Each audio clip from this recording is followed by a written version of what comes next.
Alors, on entend des réactions un petit peu contrastées dans ce reportage à Strasbourg. Chez vous, d'ailleurs, Jacques Fernic, bonjour. Bonjour. D'abord, votre réaction sur cette possible abrogation, sur le choix de la Commission. Votre sujet évoquait un premier pas vers la fin des ZFE.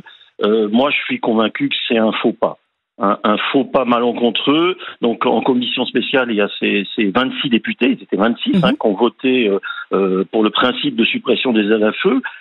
Si ça allait au bout, il faut bien mesurer ce que ça signifierait. Ça signifierait que d'un coup, la base légale des arrêtés qui ont été pris à Paris, à Lyon, à Strasbourg, mais aussi à Marseille, à Montpellier, à Rouen, en tout une trentaine d'agglomérations de plus de 150 000 habitants, tout ça, ça tomberait. C'est-à-dire qu'en gros, d'un simple amendement à ce projet de loi un peu fourre-tout, qu'on dit de simplification, un peu à l'emporte-pièce, on liquide d'un coup les ZFE. Et puis d'ailleurs, d'un autre coup, ils ont supprimé aussi l'agence de financement des infrastructures de transport durable.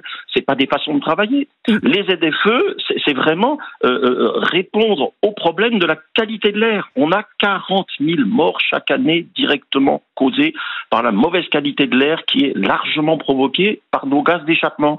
Le droit à respirer un air qui ne nuise pas à sa santé, ça doit être assuré, et surtout pour les ménages populaires qui eux, sont le long des grands axes de circulation urbains. Ces axes sont leurs cités, leurs quartiers. Il faut y répondre.